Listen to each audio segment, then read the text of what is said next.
A system is a whole, spelled with a W, that consists of parts, each of which can affect its behavior or its properties.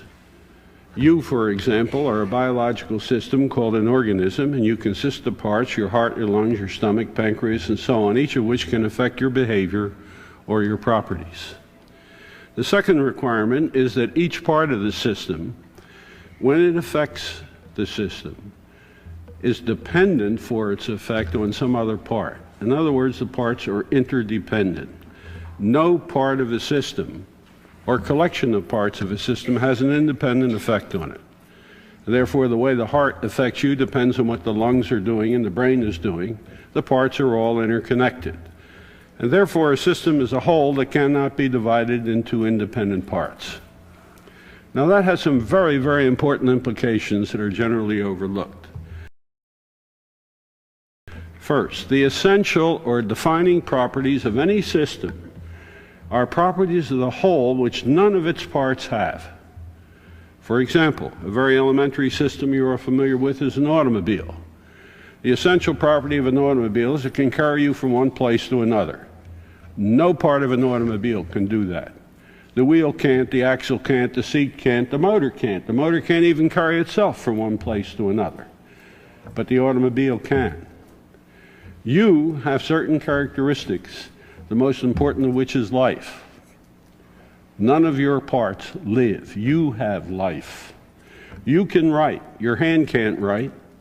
That's easy to demonstrate. Cut it off and put it on the table and watch what it does. Nothing. You can see. Your eye can't see. You can think. Your brain can't think. And therefore, when a system is taken apart, it loses its essential properties. If I bring an automobile into this room and disassemble it, although every single part's in this room, I don't have an automobile. Because the system is not the sum of the behavior of its parts, it's the product of their interactions. Now, what does that mean? If we have a system of improvement that's directed at improving the parts taken separately, you can be absolutely sure that the performance of the whole will not be improved. And that can be rigorously proven.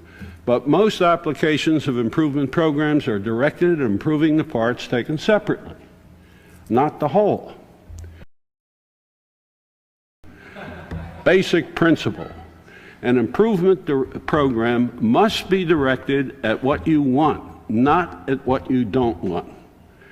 Systems principle that is ignored in most of the practices is that they practice in a way which derives from the work of Walter Shewhart at Bell Telephone Laboratories in the 1930s.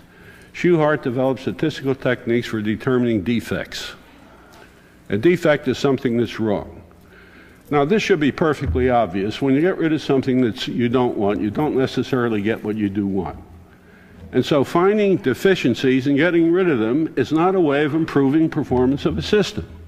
And determining what you want requires your redesigning the system, not for the future, but right now, and asking yourself, what would you do right now if you could do whatever you wanted to? Because if you don't know what you would do if you could do whatever you wanted to, how in the world can you know what you can do under constraints? But people don't ask themselves that question. Continuous improvement isn't nearly as important as discontinuous improvement. Creativity is a discontinuity. A creative act breaks with the chain that has come before it. It's not continuous. One never becomes a leader by continuously improving. That's imitation of the leader. You never overcome a leader by imitating them and improving slightly. You only become a leader by leapfrogging those who are ahead of you. And that comes about through creativity.